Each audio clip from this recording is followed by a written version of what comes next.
Our ability to generate code is scaling geometrically, yet human capacity to read it remains entirely flat.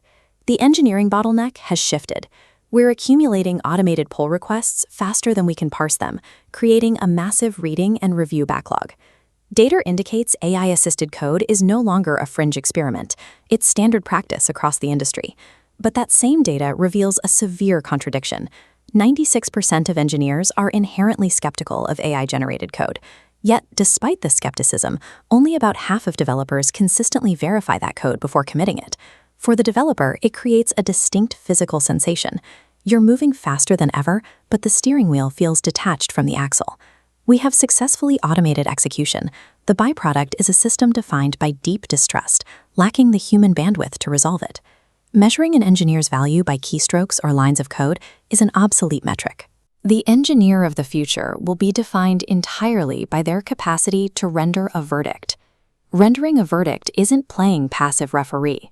It means holding absolute accountability for production decisions. It requires 3 concrete actions: actively deciding if code ships, blocking it if it fails inspection, or consciously accepting the inherent risk. Automated test suites only produce evidence.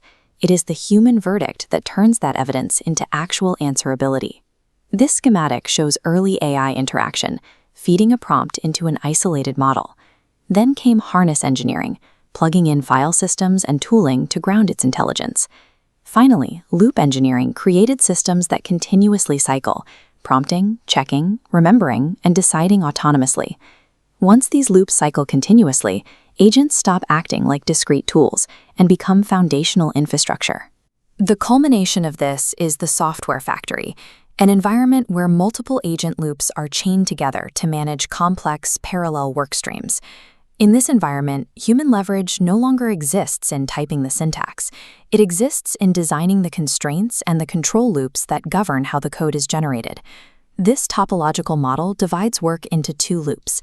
The inner loop is AI execution, spinning rapidly to investigate, implement, test, and report. The outer loop is human. It's the heavily armored layer where you decide, verify, approve, and own the release. The interface between these 2 loops is not raw source code. The boundary is a distinct packet of evidence. The agent delivers diffs, test logs, rationale traces, and system trajectories. This introduces a rigid operational rule for reviewing that evidence. Explain it or don't ship it. Someone on the team has to understand the system deeply enough to defend those changes in a postmortem. Delegating the keystrokes to AI demands a higher level of engineering rigor from the human. When you operate a software factory without strict outer loop discipline, the architecture breaks down in 3 specific ways. The first failure mode is cognitive debt. It is the silent erosion of a team's actual understanding of how to solve their own systemic problems. Pull requests merge, test suites pass, but day by day, the team loses the ability to explain the live production architecture to anyone else. The second failure mode is cognitive surrender.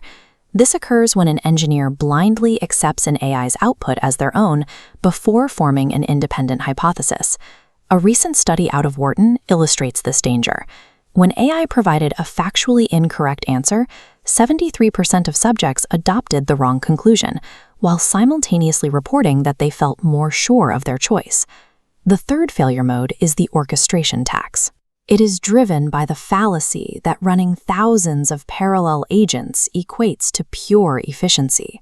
Human cognitive bandwidth does not parallelize. Every automated loop requires human decisions to route the outputs, merge the conflicts, and integrate the logic. Scaling raw execution without scaling human control systems creates a massive orchestration bottleneck. This chart maps out long-term career viability using 2 concepts, alpha and decay. Alpha is the gap between human capability and current model capability. Decay is the ticking clock on that gap. Technical speed, syntax recall, and basic verification have fast half-lives. As the frontier models advance, they aggressively consume those layers.